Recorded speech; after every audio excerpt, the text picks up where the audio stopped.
Europe 1 Soir, 19h-21h, Pierre de Villeneuve. Et j'accueille Georges Fenech. Bonsoir. C'est un ni bonjour ni bonsoir. Bonsoir Antonin André. Bonsoir Pierre, bonsoir à tous. Chef du service politique du Journal du Dimanche. Et bonsoir à vous Monsieur Marseille.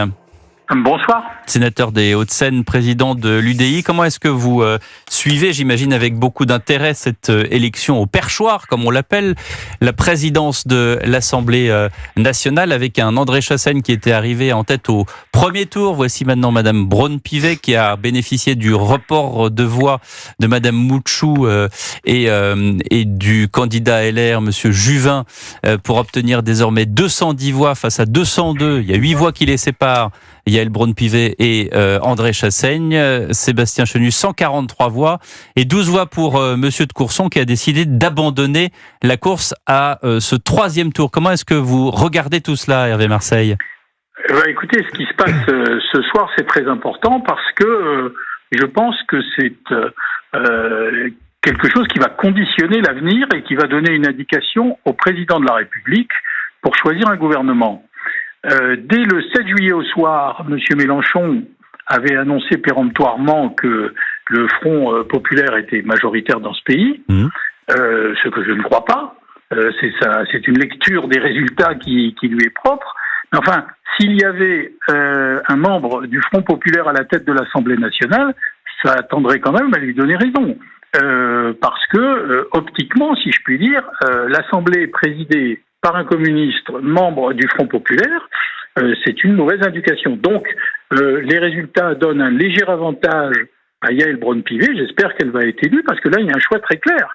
Qu'est-ce qu'on veut ? Est-ce qu'on veut le Front populaire ou est-ce qu'on veut quelque chose de plus large, de plus ouvert, et qui va permettre de réfléchir à un gouvernement sur une base beaucoup plus large et modérée. Monsieur Marseille, vous êtes un sénateur expérimenté et quelqu'un qui a le sens du pays, qui connaît bien la politique française. Pour vous, André Chassaigne n'est réductible qu'à un agent du nouveau Front populaire, parce qu'en réalité, c'est aussi probablement quelqu'un qui a une expérience des institutions, qui est un député enraciné dans les territoires, qui est sans doute plus proche de Fabien Roussel ou d'un communisme habitué aux coalitions et à la gauche plurielle, plus qu'un instrument dans les bras de LFI. Vous ne croyez pas du tout à cette option ? Écoutez, l'homme, André Chassaigne, est un homme respectable, c'est un républicain. D'ailleurs, il a beaucoup d'amis et de sympathie au sein de l'Assemblée, ce qui lui vaut d'ailleurs ce résultat. Mais politiquement, je suis désolé, il est signataire de la charte du nouveau Front populaire. Il a pris des positions concernant Israël, la Palestine, dont chacun se souvient. Et donc, politiquement, au-delà de sa personne, encore une fois, qui est sympathique et estimable, il y a la ligne politique. Donc il est aux ordres, entre guillemets, c'est ce que vous dites, Hervé Marseille. Non, il est simplement signataire, il appartient à un rassemblement qui est celui du Front populaire, et donc il faut savoir quand même ce qu'il y a derrière.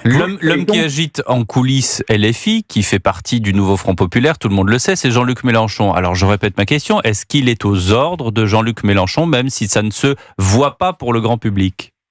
Écoutez, je veux croire que chaque député vote en âme et conscience. Le mandat n'est pas impératif, le vote est secret. Monsieur Fenech pourra vous en attester. Pour autant, on sait très bien qu'il y a, entre guillemets, des coalitions. Et il y a derrière Yael Braun-Pivet, Ensemble pour la République. Il y a le Modem Horizon.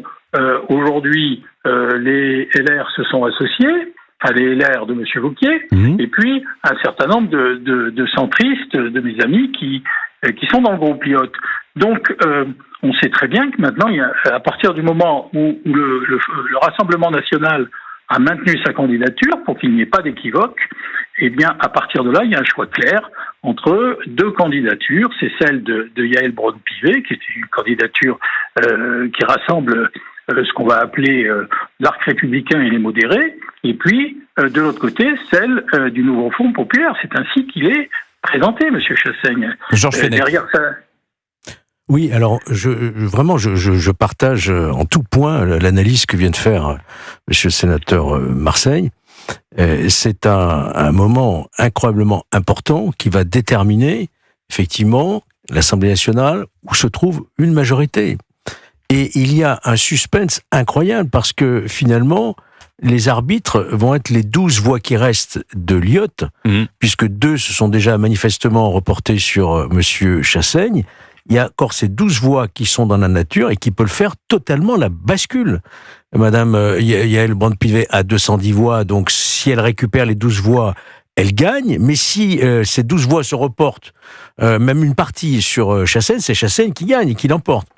Moi, ce qui m'étonne... Et les voix de Chenu ne bougeront pas. C'est-à-dire qu'on restera sur 142. Voyez-vous. C'est ça que je ne sais pas. Ouais, il y a une neutralité en apparence totale du Rassemblement national. Est-ce qu'il y a eu en coulisses des négociations? On va le savoir. Parce que s'il manque des voix à Sébastien Chenu, ça veut dire qu'il y a des voix qui se sont reportées. 142 au premier, 143 au second. Donc voilà, là, pour le coup... on va le voir. Mais encore une fois, j'entendais la question d'Antonin, on peut avoir une estime, ce qui est mon cas d'ailleurs, parce que j'ai siégé en même temps que lui avec M. Chassaigne, nous le connaissons et nous le respections beaucoup, bien que nous ne partagions pas sa politique évidemment, mais pour autant il appartient à un groupe politique qui s'appelle le Nouveau Front Populaire, qui a une ligne politique, qui est signataire, et il ne pourra pas aller contre. Même Georges, il ne reste pas grand-chose de ce Nouveau Front Populaire. En fait, ils ont tous, au fur et à mesure de la semaine, dévoilé une sorte d'acte de divorce et de décès qui quand même a marqué tous les esprits. Donc, ce Nouveau Front Populaire, n'en ayons plus peur, il n'existe pas, il n'existe plus. Hervé Marseille, vous partagez ce qui vient d'être dit ou pas? Non, le Nouveau Front Populaire existe. La preuve, c'est que M. Chassaigne est le candidat unique de l'ensemble des forces politiques qui composent le Front Populaire. Donc, on a bien vu que la gauche s'est réunie sur un claquement de doigts pour faire un cartel électoral. Les partis qui composent le Front Populaire n'ont rien de commun, mais pour autant, quand il s'agit de gagner des élections, ils savent faire front. Et c'est le cas ce soir à l'Assemblée nationale. Et ça serait extrêmement grave et préoccupant que M. Chassaigne, au-delà de sa personne, encore une fois, qui est sympathique et estimable, mais qui représente une ligne politique qui est contestable et dangereuse pour le pays, eh bien, puisse gagner. Et j'espère vivement que tout le monde va se rassembler derrière Yaël Braun-Pivet. Comment est-ce que vous analysez ces voix, j'allais dire, qui ne bougent pas du Rassemblement national? 142 au premier tour, 143 au deuxième tour. Il peut y avoir une surprise au troisième ou pas du tout? Écoutez, j'en sais strictement rien. Encore une fois, le vote est secret.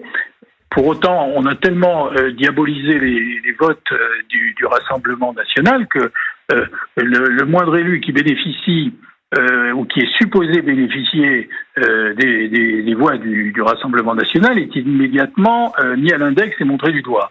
Donc, comme si les députés du Rassemblement national n'étaient pas des vrais députés et n'avaient pas le droit de s'exprimer normalement. Mais pardon, mais Monsieur Marseille, vous faites une différence entre donc la libre expression et la représentativité des élus du Rassemblement national, et d'un autre côté, que vous souhaitez souhaitable, en revanche, les voix du Nouveau Front Populaire vous semblent nuisibles. Non, c'est pas ce que j'ai dit. Non, mais c'est pas préciser ce que j'ai compris non plus. Mais bon, Hervé simplement, vous m'avez interrogé sur le Rassemblement national. Simplement, je pense que le fait que M. Chenu se maintienne, ça évite toute ambiguïté, toute supposition sur des marchandages concernant les postes de vice-président, de questeur, etc. Même si, encore une fois, c'est secret. Donc, il peut tout se passer au troisième tour. Et puis, il peut y avoir quelques députés du Front National qui se disent, après tout, surtout pas le Nouveau Front Populaire. Donc, on va plutôt voter pour Yaël Braun-Pivet en se bouchant le nez, comme dit l'expression. Ouais. Ou alors, il peut y avoir un coup de Trafalgar et certains députés du RN, je sais pas, pourquoi pas ne pas voter pour Monsieur Chassaigne.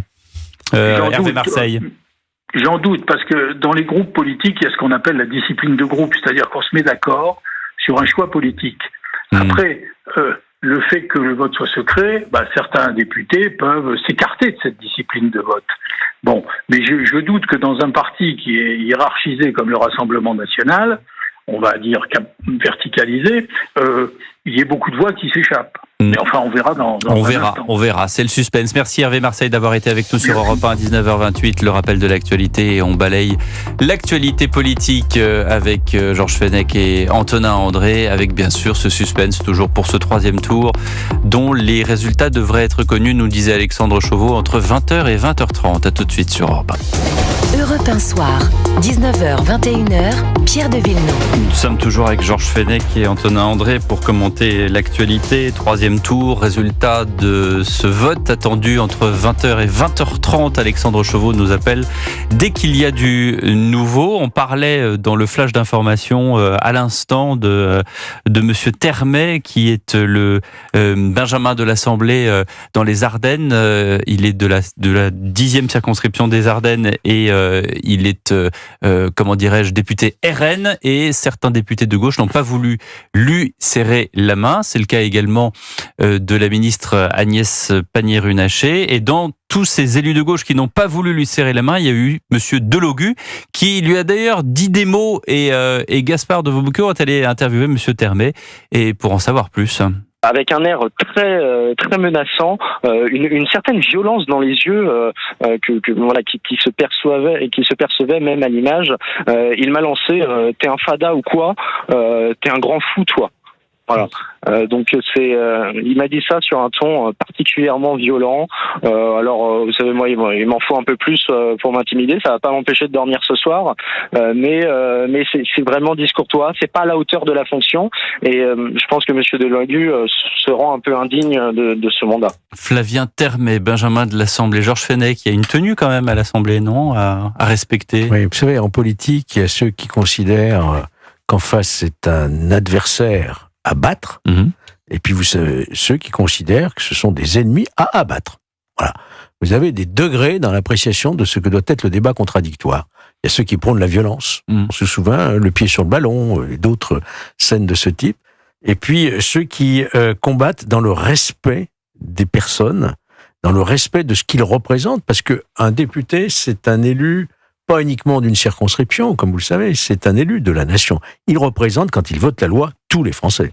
Alors, on peut se critiquer, on peut se combattre, mais on doit respecter, parce qu'en respectant le parlementaire investi, on respecte l'électorat et donc on respecte les Français. Moi, j'étais particulièrement gêné, voire choqué, par tous ces parlementaires d'une arrogance incroyable, tournant la tête, esquivant les mains. J'ai trouvé ça extrême, surtout quand il s'agit en face de très jeunes députés. Il y en a une qui a 23 ans. Je trouve que c'est pas un bon exemple, mais ça n'est pas étonnant de la part de ceux d'où ça vient. Antonin André ? Oui, alors, moi je rejoins sur la forme, je suis contraint de rejoindre Georges. Contraint ? Non, ce que je veux dire, c'est que tout ça me paraît un peu anecdotique, mais néanmoins, je ne vois pas l'intérêt de ce genre de provocation et de comportement qui vise uniquement à faire un petit 2 minutes de gloire ou de parasiter ce qui est une élection à la présidence de l'Assemblée par une espèce de stand-up un peu déplacé. Et pour le coup, effectivement, je trouve ça navrant, parce que le sujet pour les Français, en règle générale, de la politique et de ce qui se passe à l'Assemblée nationale, est un peu au-dessus de ce genre de petites vexations et de petites... Est-ce que c'est pas un ensemble ? Est-ce que c'est pas un ensemble ? La tenue, le fait de... la tenue, je ne sais pas, mais... On peut aller très très loin. Si j'avais en face de moi, non pas Antonin André, mais par exemple... Je sais pas, quelqu'un comme Geoffroy Lejeune ou Raphaël Steinville, ils iraient sur le fait que ça fait partie de la civilisation, ça fait partie d'une histoire, d'une tradition, et qu'on dit aussi aux enfants à l'école, tu dis bonjour monsieur, bonjour madame, tu remercies. Non, et au-delà, voilà. C'est pas ça qui me choque, moi, si vous voulez. T'es un fada, qu'est-ce que tu veux que je te dise, tu me fais peur. Bien sûr, honnêtement, ça c'est pas au niveau. Voilà. Et si vous voulez, en même temps, quand vous avez par exemple un député qui est ouvrier du Nord et qui vient en bleu de travail parce que symboliquement il veut montrer que le peuple rentre à l'Assemblée, il le fait une fois et ça a un sens, c'est-à-dire que derrière il y a un discours et une vraie représentation d'une réalité qui est peut-être méconnue à l'Assemblée. D'accord. Je trouve pas ça inutile. Non, voilà. Et là, c'est pas au niveau. Un type qui vous fait un Shifumi en mode je suis plus fort que toi, je te fais un Shifumi, c'est drôle. On est à l'Assemblée nationale. C'est pas le théâtre des deux ânes. On n'est pas en train de rejouer Boing. Je suis parfaitement d'accord avec vous, mais enfin en d'autres temps, on a connu une députée agitant une Bible dans l'hémicycle alors que ça n'est quand même pas exactement le lieu. Voilà, donc si vous voulez, ce genre de coup d'éclat ne grandit jamais ceux qui les font et ne défendent jamais leur cause. Voilà, ce que je trouve navrant, c'est qu'on soit d'une certaine façon là à rendre hommage à Monsieur Delogu et à Monsieur Shifumi dans leurs actes, si vous voulez. Voilà, ce sont de pauvres petits personnages qui ne sont pas du tout à la hauteur ni de leur fonction ni du moment. Bon, c'est navrant. Qu'est-ce que vous voulez dire ? Écoutez ce qu'en disait Anne-Laure Blin, la députée LR, sur CNews tout à l'heure. Ils sont coutumiers du fait, vous le savez très bien, les députés d'extrême gauche et un certain nombre de députés de gauche ont toujours cette même attitude que de ne pas serrer la main à des gens avec lesquels ils ne partagent pas les mêmes opinions. Je crois que lorsque l'on est élu à l'Assemblée nationale, lorsque l'on est député, nous sommes des élus de la nation. Les citoyens nous ont choisis pour les représenter, pour travailler dans le sens de leur intérêt, l'intérêt des Français et de la France. Et à ce titre-là, chacun des parlementaires mérite le respect, mérite d'être salué à sa juste valeur. Ça ne fait pas pour autant partager les mêmes idées que nos collègues qui rejoignent d'autres groupes parlementaires, mais je crois que c'est le bon sens que de vouloir saluer les uns et les autres malgré des divergences politiques. Anne-Laure Blin, députée LR sur CNews tout à l'heure. C'est François Piquemal qui a fait le Shifumi, me précise-t-on. Georges Fenech. Non mais tout ça, c'est pour la galerie, je dirais. Voilà. C'est d'une très grande... J'ai jamais dit que le fait de serrer une main, ça allait régler les problèmes de la France. Entendons-nous bien. Quand on a traîner ses guêtres, si vous permettez l'expression, dans l'Assemblée, comme ça a été mon cas pendant 11 ans, imaginez bien que on se retrouve à la buvette, qu'on boit des coups ensemble, qu'on se retrouve dans les groupes d'amitié, qu'on voyage ensemble, qu'on se retrouve dans des bureaux voisins. Ça a changé, ça, Georges. Oui, c'est toujours pareil. Il y a entre députés LFI et députés pour la galerie. Je sais pas, LR ou Renaissance. Ça, ce que veut dire Georges, c'est des collègues, ils se voient, ils se côtoient. Mais parfois, ils votent pas de la même manière. On m'a raconté quand même deux, trois histoires qui sont très loin de la buvette où on se tape dans le dos. Il y a des imbéciles heureux aussi, indécrottables. Et je voudrais simplement ajouter une chose. Quoi qu'il se passe tout à l'heure, et c'est important ce qui va se passer, c'est quand même une Assemblée nationale qui a une espérance de vie d'à peu près, selon moi, 11 mois. Puisqu'il y a déjà un mois d'écoulé. Donc la dissolution, elle arrivera très vite parce qu'elle est ingérable, cette Assemblée. On va continuer à parler de tout ça et surtout là en l'occurrence ce suspense qui est total. Alexandre Chauveau bien sûr est à l'Assemblée nationale. Il y aura peut-être des conséquences aussi. On ne sait pas si tout d'un coup Madame Braun-Pivet finalement remporte le perchoir. Rien ne nous dit qu'il n'y aura pas des manifestations ce soir devant l'Assemblée peut-être de militants ou du partisan du Nouveau Front Populaire. Ça n'a pas l'air d'être non, c'est pas possible. Alors Pierre, c'est pas possible hypothèse, parce que maintenant il faut un QR code pour accéder aux abords de l'Assemblée nationale, parce que je vous rappelle que c'est les JO qui ont commencé. Donc vous l'avez, merci les JO, on va peut-être éviter ce genre de scène grotesque. Moi je pense que, écoutez, on va dire les choses, moi je pense que les Français en ont absolument ras-le-bol. C'est-à-dire que de tout. Et ça fait quand même 3 semaines qu'on assiste à une foire à la saucisse sur Matignon, tel nom qui émerge de LFI. Les députés qui nous expliquent que ce sont eux qui doivent faire le Premier ministre et le gouvernement, alors que c'est au président de la République que revient l'autorité et la responsabilité de nommer un Premier ministre et un gouvernement. Ça n'est pas à LFI, contrairement à ce que le Front Populaire nous raconte tous les jours en sortant des noms du chapeau. C'est ça qui est navrant. C'est que si vous voulez, les Français, ils se disent, mais bon sang de bois, il y a un budget, j'ai mes impôts, j'ai mes revenus, et j'assiste à une espèce de mascarade, de foire de tartemuche qui sortent des chapeaux plus baroques les uns que les autres du chapeau. Moi, je pense que vraiment, oui, moi je pense que les Français sont à bout de ça. Ils n'en peuvent plus. Et tout ce qui se joue là, malheureusement, c'est en train d'abîmer l'image des politiques, des gouvernants. Georges Fenech, qui est responsable de tout ça? Je pense qu'on peut parler de responsabilité collective, Georges. Comment on est arrivé là? Chacun a sa part de responsabilité. C'est trop facile de dire c'est pas de ma faute, c'est que de la faute de l'autre. Il n'y a pas que des boucs émissaires en politique, il y a aussi des gens qui prennent leurs responsabilités. Non, il y a des gens qui ne prennent pas leurs responsabilités. Des De Gaulle, il n'y en a plus aujourd'hui. Quand on est désavoué à 3 reprises par le peuple, à 3 reprises consécutives depuis 2022, on n'en tire pas les conséquences. Voilà. Et donc, il y a un blocage institutionnel qui risque de se débloquer ailleurs que dans l'hémicycle. Demain, je pèse mes mots, la situation va être extrêmement tendue. On peut avoir des gilets jaunes puissance 10. C'est pour ça qu'il est temps. Regardez, vous allez voir de ce qui va se passer à Sainte-Soline. Il faut que tout ça retombe. Il y a beaucoup de violence. Oui, mais on voudrait tous que cela retombe. Non, mais il faut dire Antonin. Stop. Voilà, on fait le président de l'Assemblée nationale, et puis après, partez en vacances, on décante et mais ça va rien régler. Non, mais je dis pas ça, mais alors, un peu de répit. En attendant, cet été, vous pouvez effectivement partir en vacances, vous évader, et également avec le podcast Europe 1 Voyage. Et ben voilà. Dans chaque épisode, merci Europe 1. Vanessa Zaza vous fait découvrir une nouvelle destination, comme si vous y étiez, les sites incontournables, les activités insolites, les bonnes adresses. Après Marrakech, l'île Maurice ou encore la Sicile, cette semaine direction la République dominicaine. Europe 1 Voyage, podcast à écouter dès maintenant sur europe1.fr et l'application Europe 1. Rendez-vous dans quelques petites minutes sur ce plateau joyeux. À tout de suite. Europe 1 Soir, 19h, 21h, Pierre de Villeneuve. Toujours avec Georges Fenech et Antonin André pour passer en revue l'actualité. Écoutez ce que disait monsieur Odoul, Julien Odoul du Rassemblement National sur BFM TV tout à l'heure sur la candidature d'André Chassaigne. On est en 2024, un communiste au perchoir. Non mais allô. Enfin, on va se réveiller un petit peu. Le tenant d'une idéologie aux 100 millions de morts, qui, encore l'an dernier, a déposé avec ses collègues communistes une proposition de résolution assimilant l'État d'Israël, un État démocratique, un État d'apartheid, avec des relents antisémites abominables, avec le boycott de l'État d'Israël. Non mais est-ce qu'on peut, à un moment donné, se réveiller et dire que cette personne n'est pas du tout représentative, que son parti n'est pas représentatif, que son idéologie n'est pas représentative, et qu'à un moment donné, les Français n'ont pas voté pour ça. Et inversement, l'insoumise Mathilde Panot sur LCI tout à l'heure.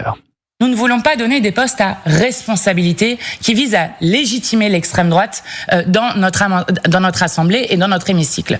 Pourquoi ? Que font par exemple les vice-présidents de l'Assemblée nationale, pour lesquels les macronistes avaient voté la dernière fois avec 2 vice-présidents du Rassemblement national dans le bureau ? Eh bien, par exemple, ils représentent l'Assemblée nationale. Ils reçoivent des personnes à l'international qui viennent à l'Assemblée nationale visiter l'Assemblée nationale. Ils ont un rôle qui est un rôle de représentation de l'institution. Eh bien, je ne suis pas d'accord pour qu'on banalise et qu'on légitime l'extrême droite. Mathilde Panot, je vous rappelle les scores du second tour en attendant le troisième. 210 votes pour Yaël Braun-Pivet, 202 pour André Chassaigne et 143 pour Sébastien Chenu. Georges Fenech, quand vous entendez Julien Odoul parler ainsi de la candidature d'un communiste en France en 2024, est-ce que vous souscrivez ? Non, moi je ne parle pas de cette façon-là. Je ne dis pas Chassaigne, c'est l'héritier de ceux qui ont assassiné 100 millions de personnes. Je ne parle pas comme cela, voyez-vous. Je fais la distinction entre les communistes français et ce qu'a été le goulag et le stalinisme. Donc il faut arrêter. De même que je fais la distinction aussi, dès lors qu'on nous dit que le Rassemblement national, ce sont les héritiers en ligne directe de Vichy, des collaborateurs. Je n'ai pas du tout cette perception-là des choses. Il faut arrêter avec cette instrumentalisation de l'histoire. Ça n'est pas un service à rendre aux électeurs de parler ainsi. Absolument, ni à la démocratie, d'une manière générale. Mais pour qui se prend Madame Panot pour dire il ne faut pas que tel député puisse recevoir, mais quelle est sa légitimité supérieurement à celle d'autres parlementaires ? Il y a une forme d'arrogance qui est absolument insupportable de la part de LFI, il faut bien le dire, parce que je n'entends pas tout à fait le même discours d'autres groupes, y compris du groupe du Nouveau Front Populaire. Antonin André ? En fait, les 2 personnes qu'on vient d'entendre résument à elles seules le paysage politique dans lequel on voudrait nous enfermer. C'est-à-dire 2 personnages excessifs, de la même façon que André Chassaigne ne doit pas être amené au crème du stalinisme, parce que c'est un élu de terrain qui s'occupe de ses administrés, qui n'a jamais tué personne, qui est un humaniste, qui a des idées qui ne sont pas forcément celles de la droite, mais enfin, c'est un homme bienveillant et plutôt au service de l'intérêt général. De la même façon, le Rassemblement national et ses élus, qui sont beaucoup des élus aujourd'hui dans des terres qui autrefois étaient des terres de gauche, avec des classes populaires qui espéraient et qui croyaient en ce discours progressiste et de méritocratie et qui ont été abandonnés et qui votent aujourd'hui Rassemblement national. Ces gens-là ne votent pas pour les anciens collabos, Waffen-SS. Les communistes ont gouverné avec De Gaulle et les communistes étaient de grands résistants aussi. Donc si vous voulez, le problème que j'ai avec la question que vous nous posez, c'est que vous nous enfermez dans cette espèce de caricature d'un côté et de l'autre. Et moi, c'est ça qui m'attriste. C'est-à-dire que je pense que la politique ne se résume pas à ces 2 personnages, et que tant qu'on restera enfermé dans cette espèce de face-à-face stérile et nauséabond, on n'en sortira pas par le haut. Et c'est vrai que le vote des Français passe à l'as. Moi, je suis le premier à avoir... Moi, j'ai vu Marine Le Pen arriver à Hénin-Beaumont, quand elle s'y est implantée. J'ai assisté. J'ai vu ce que les socialistes avaient laissé derrière eux. c'est-à-dire des gens corrompus qui tenaient des mairies en se servant eux-mêmes et qui se foutaient bien du sort des pauvres gens qui habitaient leur ville. Donc je vois très bien ça. Et c'est une réalité. Et ces gens-là se sont tournés vers le Rassemblement national. Donc, de la même façon qu'il est faux de dire « je ne serre pas la main aux députés Rassemblement national », on les renvoyait à une espèce de mythologie totalement anachronique, alors que ces gens-là représentent des gens que la gauche a abandonnés, je trouve ça détestable. De la même façon que je trouve détestable, quand Julien Audoul le dit, André Chassaigne, c'est le complice de Staline, il lui tenait la main quand il y a eu son million de morts. Eh ben non, en fait. On est bien d'accord. Il faut sortir de ça. Mais il faut sortir on est de bien ça. d'accord. Et vous me regardez en disant ça, et vous, j'ai presque l'impression d'être coupable de passer ces sonores. Mais on est un peu piégé par ça. J'ai pas fini. Et ce que je veux dire, c'est que c'est ce qu'on entend toute la journée. C'est-à-dire que sur les chaînes d'information, là je vous citais, il y a un sonore de nos confrères de BFM TV, l'autre de LCI, on a aussi à CNews. C'est ce qu'on entend, et il y a des gens qu'on connaît, que vous, Georges, que vous, Antonin, connaissez, moi aussi, qui restent devant la télé toutes les journées. Il y a des gens, des personnes âgées qui n'ont que ça pour aussi alimenter leur journée. Ils restent, et donc en fait, ils entendent ça. Et après, ils vont voter. Et alors, dans quel état sont-ils quand ils entendent de la désinformation, des des propos anachroniques, comme vous l'avez très justement dit. La responsabilité est posée à des gens raisonnables. Et c'est la raison pour laquelle j'aimerais qu'on tempère, et c'est ce qu'on est en train de faire. Laurent Wauquiez, Éric Ciotti anciennement, des gens de gauche comme François Hollande ou comme les sociaux-démocrates libéraux qui ont un certain nombre de valeurs partageables, les Manuel Valls. Bien sûr. Ces gens-là, aujourd'hui, les Français les regardent. Et ces gens-là, ils doivent trouver une solution par le haut, en mettant en commun ce qu'ils ont, c'est-à-dire la défense de la démocratie et le refus de l'exclusion systématique et des raccourcis. On peut avoir un peu mal, si je puis m'exprimer ainsi, à la démocratie, quand on voit le taux de participation exceptionnel des Français qui sont mobilisés pour ces élections législatives et le résultat en termes de spectacle, de mauvais spectacle, qu'offre la classe politique. Est-ce qu'ils vont retourner aux urnes une prochaine fois? Vous comprenez? Est-ce qu'il y aura 70% de participation? 70%, vous vous rendez compte, on n'avait pas eu ça depuis... 1981. Oui, donc, et là, vous voyez le résultat de cette mobilisation, ils ne sont pas à la hauteur. La classe politique n'est pas à la hauteur. Et notamment les gens raisonnables, Georges. Ouais. Les gens...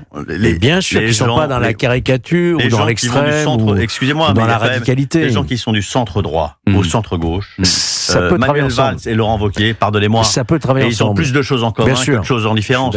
Alors qu'ils prennent leurs responsabilités et qu'ils essaient de nous dessiner un chemin commun. On fera des compromis. C'est pas ce que dit Laurent Wauquiez à date. Et c'est ça qui est vous savez, Laurent Wauquiez, si vous êtes président en 2027, Laurent Wauquiez, il a quand même un petit peu intérêt à faire gaffe. C'est-à-dire que les Français le regardent.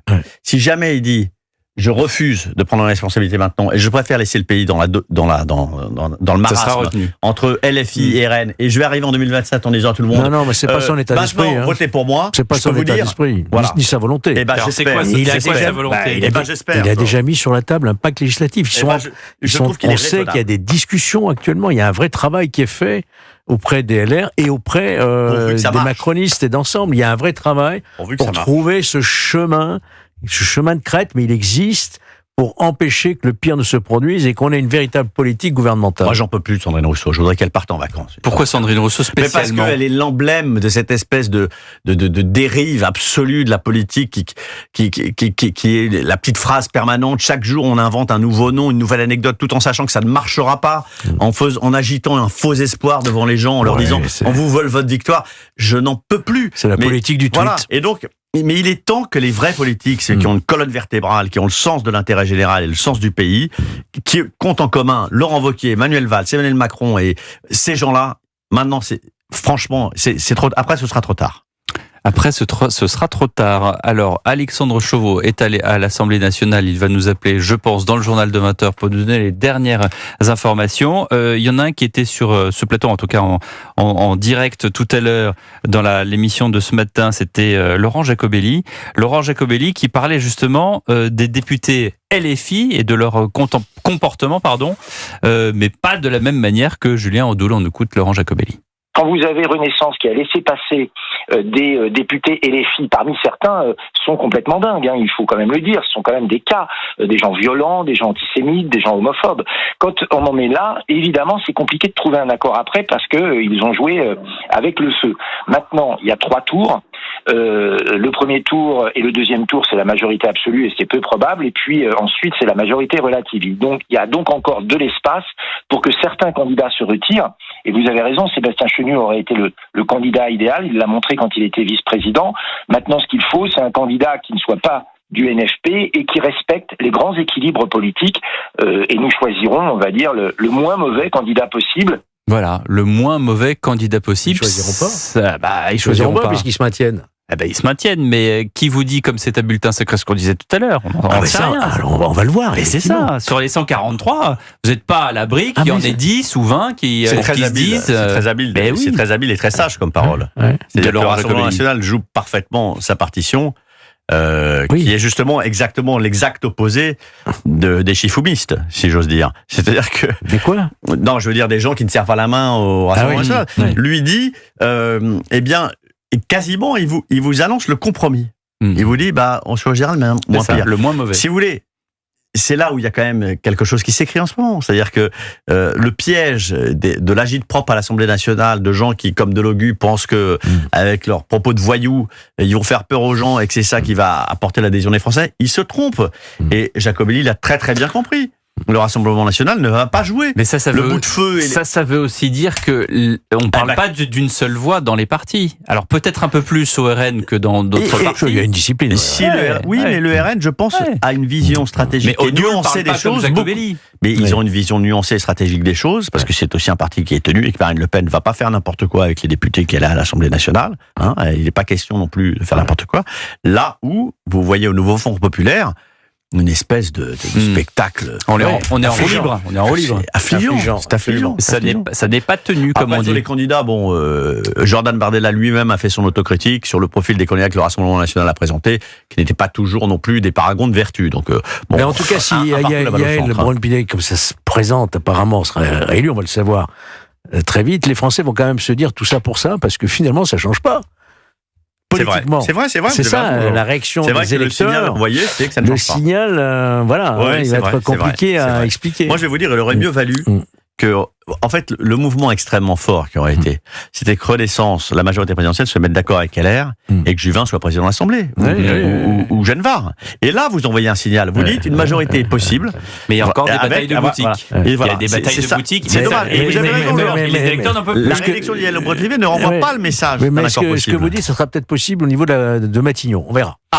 On verra, 19h58, merci à vous Georges Fenech et Antonin André. Dans un instant, le journal de 20h de Maël Hassani. Et juste après, nous serons avec Mélanie Vogel, qui est sénatrice écologiste des Français de l'étranger. À tout de suite sur Europe 1.